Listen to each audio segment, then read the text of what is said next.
Yo, what's going on, everybody? It's Straight to Boston, and today I'm back for episode number 16 of my Tampa Bay Devil Rays OOTP series here, my 1998 Tampa Bay Devil Rays.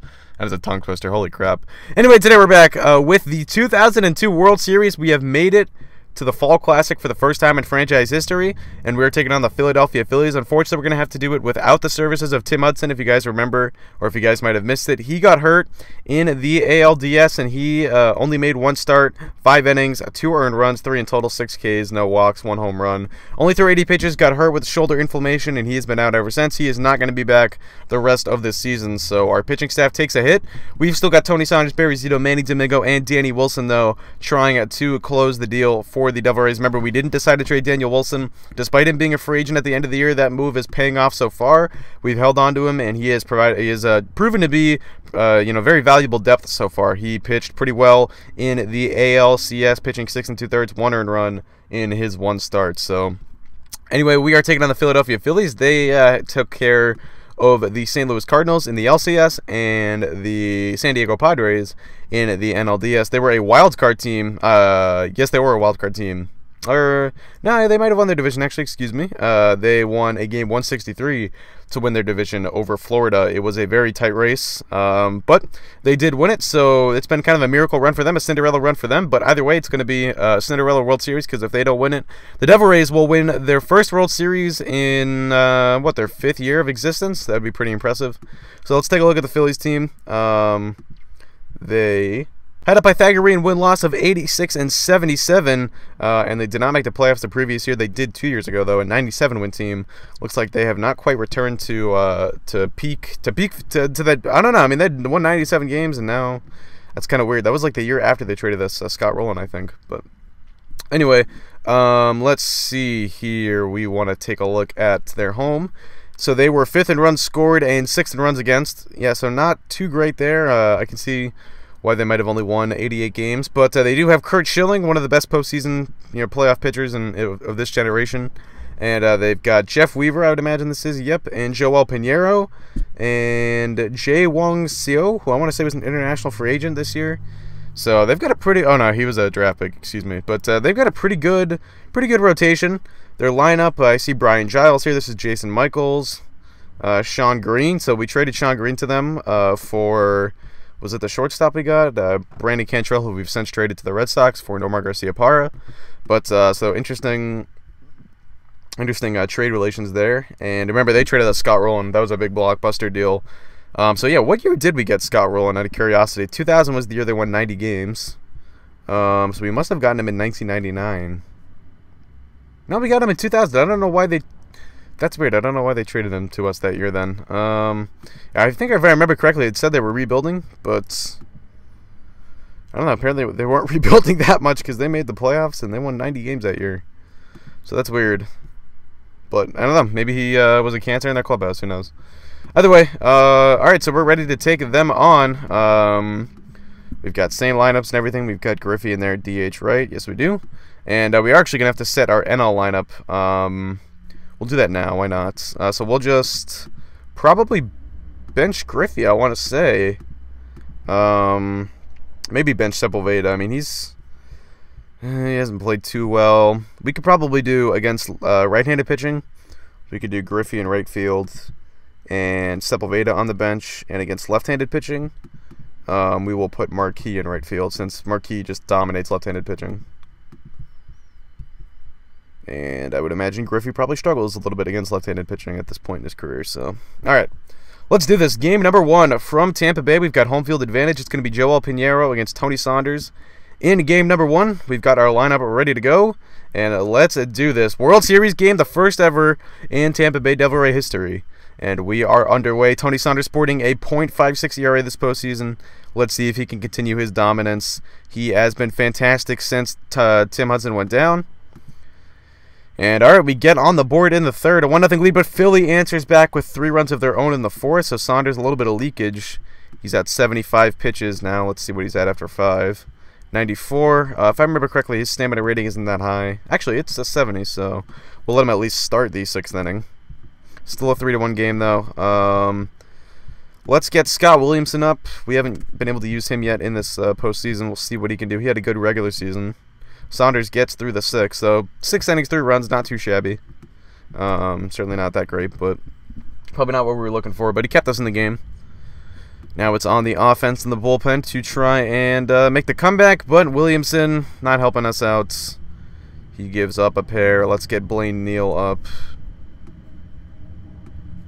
Still only 1 run across. Pinheiro has been very good. They've into their bullpen, though, now.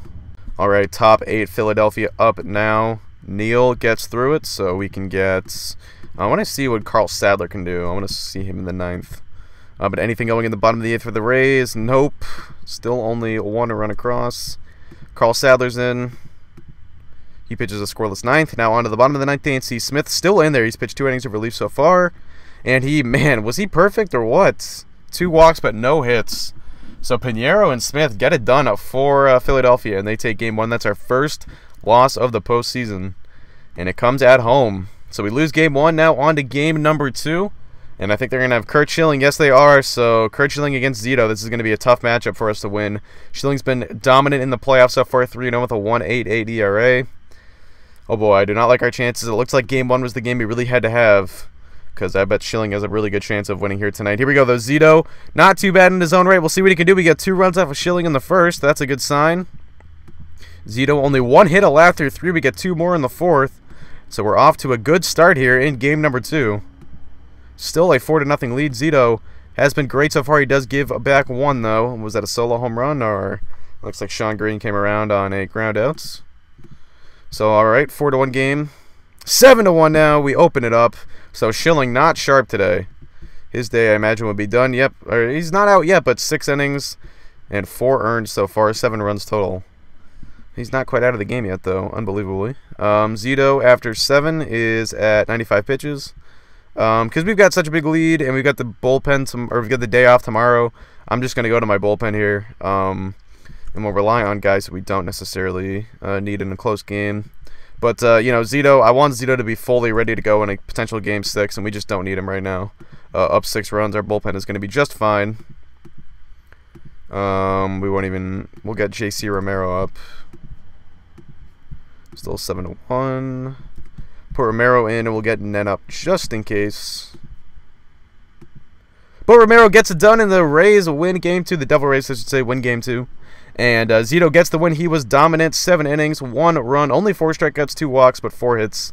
And like I said, just the 1 run. Schilling, on the other hand, only went 6 1/3, 8 hits, 7 runs, only 4 earned. So it looks like the defense, they must have had 1 big error. I don't know. Should we look at the game log? That would have been in the 6th, I believe. Bottom of the 6th. It was a 3-run homer from Garcia Parra. Yeah, and Roland reached on an error. I don't know why. I don't know why all those runs weren't, or why all those runs were unearned. But whatever. Either way, we win game 2. That's what matters. So we got the split. That's you know, after losing game 1, is obviously all you could ask for. Beating Schilling, that'll definitely be a confidence booster. So, all right, we head to Philadelphia for game number 3. The first World Series game in Philadelphia in quite a while. It's going to be Manny Domingo versus Jay Wong Seo, or so, I don't... These name pronunciations, man. But he had a 3.66 ERA his rookie year. He was drafted last winter. So we'll see how he does. We've got Ken Griffey in there in right field. I don't think they have any lefties in their rotation, so I don't think we'll see Juan Marquis this series, at least not anything that isn't a pinch hitting role. But here we go now. Game number 3 underway from Philadelphia. So versus Domingo, and the Rays, or the Devil Rays, get first blood there. They get a run in the 2nd. And Domingo only 1 hit allowed through 4. But So pitching pretty well in his own right. Still just 1-0. But Domingo has been fantastic tonight. Let's see, he's at 81 pitches. Pitching really, really well. He should be able to go, well, just because he's young and a little bit inexperienced, I'm just going to get someone up just in case.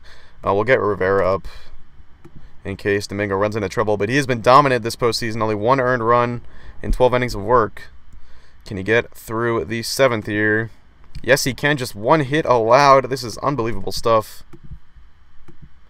And there we go. We get some insurance. 3 runs in the 8th now. Domingo is tired, though, so we should get him out of there. We'll get Rivera up, though, because he's not going to be ready. Let's just go to runners in scoring position. All right, it looks like it was a 1-out double. We should be able to bring Mo in now. And hopefully he can get the second and third inning, or the second and third out of this inning. And hopefully we can take a 2-1 series later. It's Jason Michaels up, though. Man on second, softly hit fly ball, shallow center. That's going to be a base hit. Valentin is going to head into third. He will stay there. Now it is Brian Giles. The 1-0 pitch dial swings at it, hammered right at the third baseman. Double play ball to first in time. There we go, a 5-4-3 double play. I couldn't tell if that was a line drive it rolling, or that's what I thought it was, but I guess it was a ground ball. So we turn two there, still a 4-0 game. Now we really don't even have to use Rob Nen because we've got a 4-run lead. So I say we get Williamson back up, see what he can do. And then we'll just get Nen ready in case. I wasn't even paying attention to see if we had a pinch hit for Rivera there, but whatever. I think we probably did. But oh well. All right, Williamson on. We'll get Nen up just in case. And Williamson closes the deal. We win game number 3. We have a 2-1 series lead now. Williamson, a 1-2-3 ninth. The bullpen was just about perfect tonight. And Domingo, amazing stuff. He is so young. His first postseason. But he has had 2 very, very good starts so far. 13 1/3 innings of work in the postseason, especially after finishing off the regular season kind of cold there. A couple rocky starts to finish the year. He has been so dynamite in the playoffs.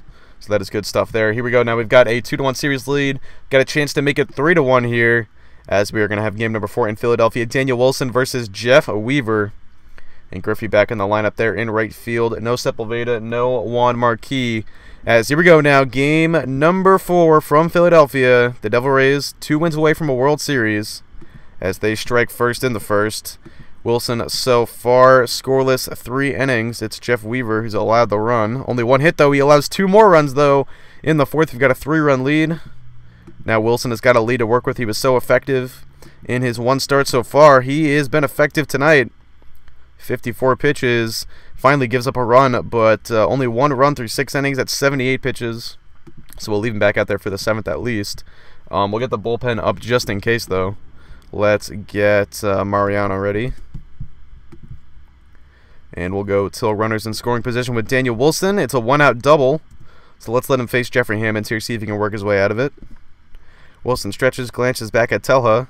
Hammond swings grounded sharply up the middle. Garcia-Parra's got it. Throw to first in time. Tella gets into third. 2 down now for Joe Tollerton, excuse me. He's got an offer going tonight. 1-0 count. Delivers. Tollerton swings at it slowly on the ground. Down to third. Roland's got it. Throw to first. Oh, it's wild. A big error, and that's going to allow a run to come across. It is now a 1-run game, and the tying run is up at second base. It's going to be John Valentin. We're going to let Wilson face him.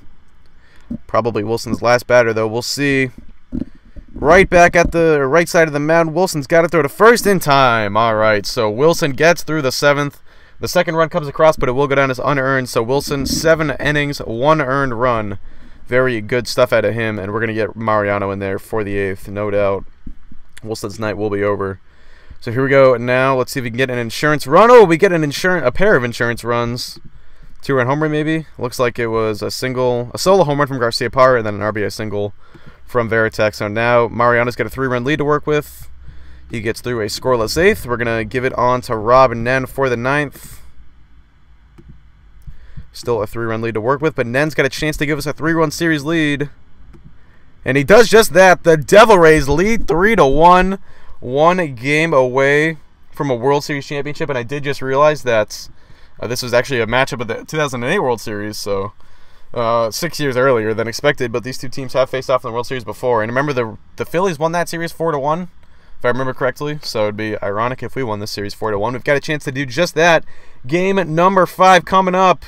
27 outs away from a World Series title. This would be unbelievable stuff here. It's going to be Tony Saunders back on the mound against Joel Pinheiro. Remember, Pinheiro got the better of Saunders in game number 1. But let's see. We have yet to lose on the road this postseason. Let's see if that trend continues here. Game number 5 from Philadelphia.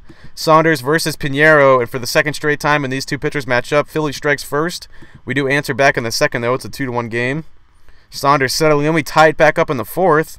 Only 1 hit for Philly so far, so Saunders pitching relatively well. 3 walks, though. He is only allowed 1 hit through 5, though. And there we go. 2 more in the 6th. We've got a 4-2 lead. Can Saunders hold on? Gives up a second hit, but still just 2 runs. He is at 100 pitches, so we should get him out of there, I would think. Let's go with our 7. Ooh, Rivera is pretty gassed after his last couple of appearances. So I don't know. We might just ask Nen for 2 innings here tonight. Let's get Shaw in there because Saunders is due up anyway. I would consider letting Saunders start the next inning, but the chances that he starts and finishes next inning are so slim that I think we should just pinch hit for him now while we can. Let's get Erakinski in at bat. And we will get Shaw in there for the bottom half of the 7th. And it looks like nothing probably came out of that inning. So we got Shaw in there. Yep, no runs there. So Shaw in for the 7th. Oh, and he gives the lead right back. Unbelievable. A 2-run homer from Jeffrey Hammonds. Not good stuff there. All right, so I think we're going to bring Nen. Oh, I don't know. We've had good work from guys like Sadler and Neal so far this postseason. We could go to one of them. Alright, I said we go to Nen for the 8th and 9th. Oh, he's going to bat, though, is the thing. So we got to go to someone else for the 8th. Alright, we're going to go to Sadler for the 8th, then. Shaw has been a disaster this postseason, unfortunately. Nothing going there. Alright, so let's get Sadler in. And can he get through it? Alright, a 2-out double. It's Dave Sackett up. Let's see if Sadler can get out of it. The 1-1, sinker grounded hard left side. Rollins got it. Throw to first in time. Sadler gets through the 8th. We remain deadlocked at 4. On to the top of the 9th. Now we can get Nen up. We're going to pinch hit for Sadler this inning, and then hopefully Nen can give us 2 innings if we need it. Of course, we wouldn't need it if we scored this inning, but we'll see how that goes. They have a righty on the mound. I'm still tempted to go with I think I'm just going to let Marquis hit, though. He's been really the much better hitter, and Sepulveda struggled this postseason, so we're going to go with Marquis. He is 2 for 2 in pitch hitting opportunities, including a 2-run homer, it looks like. So he's been hot so far. Let's see what he can do here in the top half of the 9th. Ooh, okay, a leadoff double for Scott Rowland. It's Michael Hart's turn at the dish. I'm not going to have him bunt or anything. I'm just going to let him hit. He's got 2 hits today, 2 doubles. This one's driven in the air, deep left. That's going to drop in for extra bases. Rowland scores, and Michael Hart's got his 3rd double of the night. This one gives the Devil Rays the lead. There we go. It's apparently an AL playoff game record with 3 doubles. I kind of find that hard to believe, but all right, now we've got the chance for more. It's Juan Marquis up, just 176 as a pinch hitter this year, and he's going to put this one up in the air out toward left. Green is under it. He's got it 1 away. Now Randy Wynn up. He's behind in the count 1-2.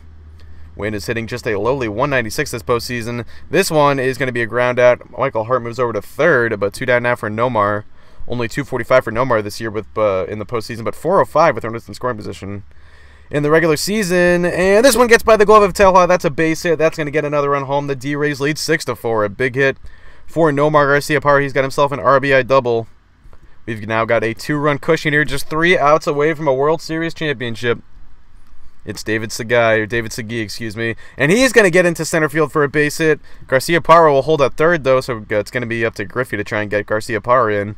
The 1-1 line shot into right center. That's a base hit. The scoring just continues here for the Devil Rays in the top half of the 9th. We've got 3 runs so far. It's Konerko's turn. Now it's going to be Miguel Batista, the new pitcher for Philadelphia. 5.97 ERA this year. Good luck with that. Konerko's hitless so far tonight. They're 333 in the playoffs. 5 homers. Konerko swings hit in the air towards short center. Michael's on the run, and he makes the catch. Finally, Philly is out of the inning. But the D-Rays push across a trio of runs, and now they are just a trio of outs away from a World Series championship. Here we go. We got to go batter by batter for this one. This is as dramatic as it will get. Nen is on the mound facing 7-8-9 for Philadelphia. Xavier Gutierrez up first. He's over 3 tonight. The 1-2 swung on 2 hopper to short. Garciaparra to first. In time, out number 1. Now it is Herminio Telha. 1 for 3 tonight. He swings line shot left side. Rowan dives. He won't get it. That's going to be a base hit. So now Jeremiah Matthews is up the tying run. It moves to the on-deck circle and then deals the 0-1 swung on lifted to left. Konerko, he's got it. 2 down. 1 out away are the Devil Rays now. It's Tolington behind in the count 0-2. Nen stretches, deals the 0-2. Ground ball past the pitcher. Garciaparra steps on the bag, and the Devil Rays win the World Series. Unbelievable. 5 years is all it took to take the expansion Tampa Bay Devil Rays and bring a World Series to Tampa Bay. Unbelievable. Congratulations and enjoy the champagne. There it is. The Devil Rays are your World Series champions for the first time in franchise history. We finally did it. Wasn't nearly as hard or long as the Colorado Rockies series, surprisingly enough. I originally took this, I'll say theoretically, I took this job, or really I took on this series, just because I thought it would be a really big challenge. You know, an expansion team in the height of the steroid era playing in one of the best divisions in baseball with, you know, teams like the Red Sox and Yankees who can afford to spend $150 million, $200 million on their payroll. To have to compete against that, I thought would be an extreme challenge. It was a lot easier than I thought it was going to be. I found it very easy to collect major league talent early on. I was able to build 90-win teams from the get-go. I think we've won 90 games in the last 3 years in a row. Yep, and we won 82 the year before that. It was just that first year is really the only year we were really bad. And then even after that, I mean, it only took 1 year of just making simple moves in the offseason. Remember, that was we picked up Jason Varitek. I think we might have picked up Paul Konerko that offseason. And then after 1999, the pitching staff started to fall into line. We had been scoring runs as it was, but the pitching staff hadn't quite been up to snuff. You know, we had been a victim of the steroid era. But that's when Saunders really started to take off. We got Hudson in the rotation. Zito came along after that. We had Daniel Wilson. So once the pitching came around, that's really when you saw the Devil Rays start to take off. We had 3 straight 90-win seasons, as I said. And finally, in that third one, in our third playoff appearance, we got over the hump and won the World Series. So that is going to do it. Hope you guys did enjoy. This series will continue on as we look to build a dynasty here in Tampa Bay. But thanks for watching. Hope you guys did enjoy, and I'm out.